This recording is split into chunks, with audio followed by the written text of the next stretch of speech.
ভয়ঙ্কর গ্রীষ্মের দাবদাহ থেকে শরীরকে সুস্থ রাখার জন্য আজ আমরা শরবত সিরিজের ৩য় নম্বরে কাঁচা আমের শরবতের খুব সহজ রেসিপিটা দেখে নেব।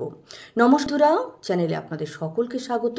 চলুন কাঁচা আমের শরবতের খুব সহজ রেসিপিটা ঝটপট দেখে নেওয়া যাক। তার জন্য আমরা নিয়ে নেব কাঁচা আম।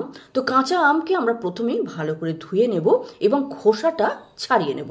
খোসা ছাড়ানোর পরে আমরা আমকে পিস করব এবং ভেতরে যে আঁটিটা থাকবে সে আঁটিটা অবশ্যই ফেলে দেবো।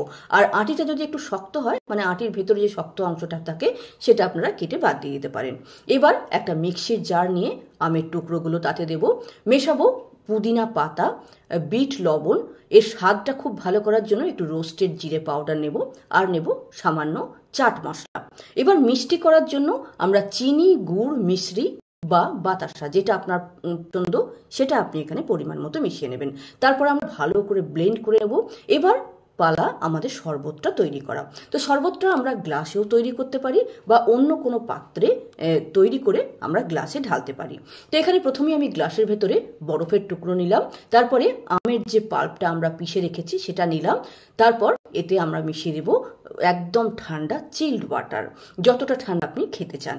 এইভাবে আমরা কাঁচা আমের শরবত তৈরি করে যদি দিনে অন্তত একবারও খাই, তাহলে এই গরমের দাবদাহ থেকে শরীরকে সুস্থ রাখতে পারবেন।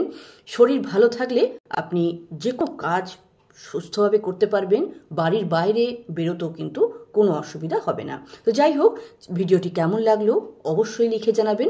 ভালো লাগলে লাইক শেয়ার করবেন, আর এরকম ছোট ছোট আরও ভিডিও পেতে চ্যানেলটিকে সাবস্ক্রাইব করে বেল বোতামটা প্রেস করে নেবেন।